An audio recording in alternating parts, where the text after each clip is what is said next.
Why do competent people who know procedures, are experienced and have good intentions make mistakes? Mistakes that sometimes leads to a loss and in some cases personal injury. For years we have tried to come up with ways to avoid making the same mistakes over and over again.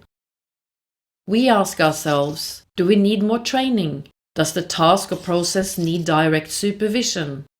Does the procedure need an update? In most cases, the answers to all these questions is no. None of these actions will prevent us from continue to make mistakes. Some say, mistakes just happen, it's part of life. The book Turn the Ship Around is the true story about the captain on board a nuclear submarine that successfully changed the behavior of the entire crew. It is a story about going from being the worst performers to the best performers the US Navy had ever seen. One example is the captain's intent to prevent people from making mistakes, in particular, mistakes made between operators and the equipment. Actions no one consciously meant to do. The change started with the captain summoning his chiefs to discuss possible solutions. On this particular occasion, one of his chiefs said, "It is the lack of attention, sir. They are on autopilot. The brain is not engaged before they do what they do. They are just executing a procedure." The captain thought this was perceptive, so they discussed a mechanism for engaging the brain before acting and proposed, take deliberate action as a mechanism for competence.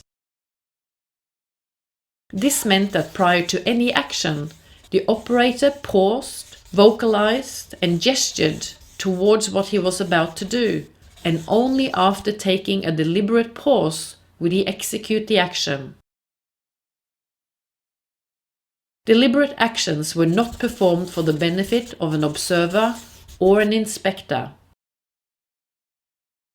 The goal of take deliberate action was to introduce deliberateness in the mind of the operator to eliminate those automatic mistakes.